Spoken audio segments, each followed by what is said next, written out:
дар мавҷ барномаи иттилоотии хабар.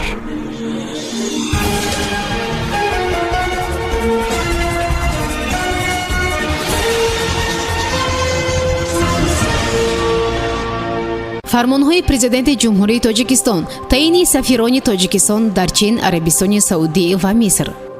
президенти ҷумҳурии тоҷикистон муҳтарам эмомалӣ раҳмон ба лукашенко занг заданд. таъиноти кадрӣ дар маркази назорати давлатии санитарию эпидемиологии вилояти Суғд. тоҷикистон 164 шаҳрвандашро аз Қазоқистон баргардонид. сарфаи вақту пул. тоҷикистон тасмим дорад ба рӯйхатгирии аҳолиро тариқи интернет гузаронад. бо шарҳи пурраи хабарҳо бо шумо ҳастам Мюниса Атамлоева. салом.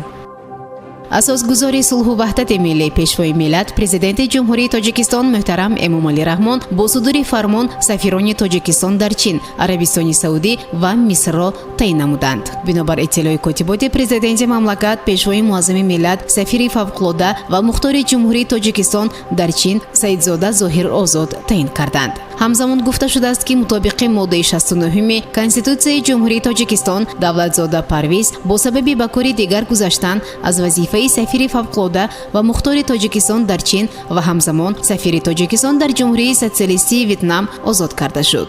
дар ҳамин ҳол тибқи фармони дигари президенти мамлакат Карими Акрам Муҳаммад Расул сафири фавқулода ва мухтори тоҷикистон дар шоҳигарии Арабистони Саудӣ таъин карда шуд.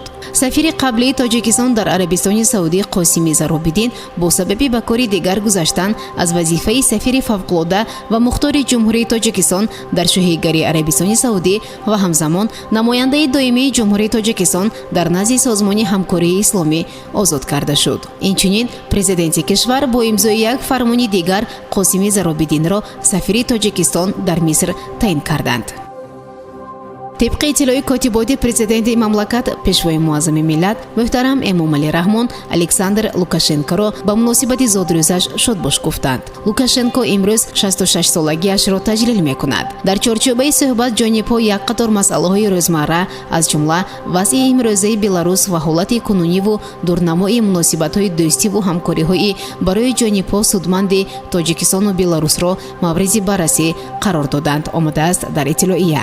ҳамчунин сарвари давлат дастовардҳои назарраси ҷумҳурии Беларусро таи давраи соҳибистиқлолӣ дар роҳи рушд ва бунёди давлатдорӣ қайд карда ба мардуми дӯсти Беларус сулҳу суботи пойдор, неку аҳволӣ ва пешрафти босуботи минбаъдаро орзу намуданд. ҳамчунин аҳамияти рушди беч аз пеши ҳамкориҳои созандаи Тоҷикистон ва Беларус дар ҳамаи соҳаҳои мавриди таваҷҷӯҳи тарафайн қайд карда шуд ва президентҳо рағбати худро ба таҳкиму тавсеаи ҳамаҷонибаи онҳо бар нафъи мардумони ду кишвар таъкид намуданд, хабар медиҳад котиботи президенти ҷумҳурии Тоҷикистон.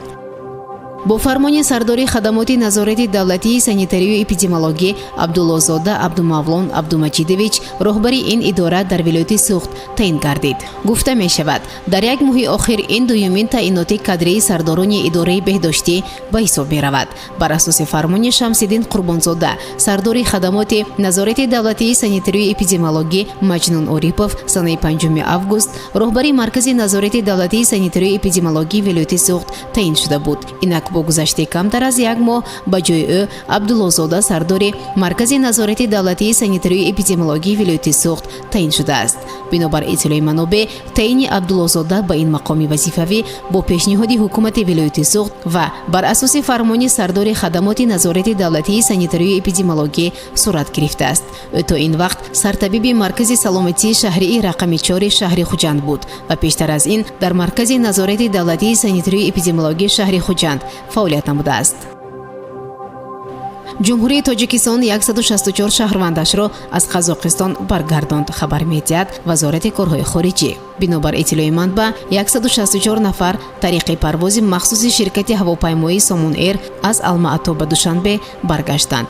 тавре қаблан иттилоъ дода будем, санаи 17 август 221 нафар шаҳрвандони ҷумҳурии тоҷикистон ки бинобар баста будани марзҳо дар гузаргоҳи Жибек-Жолии сарҳади давлатии ҷумҳурии Қазоқистон бо ҷумҳурии Ӯзбекистон муваққатан дармонда буданд, бо нақлиёти автомобилӣ ба ватан оварда шуданд.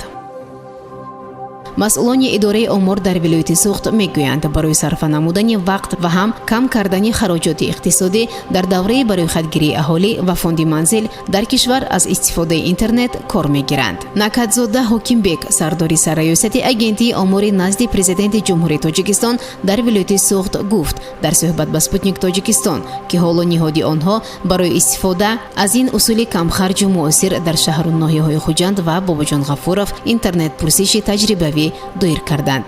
Дар ҳафти бароихатгирии аҳолӣ ва фонди манзил мо тасмим гирифтем ки ба ҷуз усули анъанавӣ, яъне пур кардани саволномаҳо дар варақаҳо, аз истифодаи технологияи муосир, планшет ва интернет-пурсиш кор бурда шавад. ҳоло натиҷае ки аз ҷараёни интернет-пурсиши таҷрибавӣ дар шаҳри Хуҷанд ва ноҳияи Бобоҷон Ғафуров ба даст меояд, дар вақти шурӯъ шудани вақти бароихатгирии аҳолӣ ва фонди манзил дар ҳамаи шаҳру навоҳии вилояти суғд он ҷорӣ карда мешавад, гуфт Накатзода дар суҳбат ба Спутник Тоҷикистон. Ёдрас мешавем ки бинобар фармони президенти мамлакат аз санаи 1 то 5 октябри соли ҷорӣ дар саросари ҷумҳурии Тоҷикистон маъракаи бароихатгирии аҳолӣ ва фонди манзил доир карда мешавад.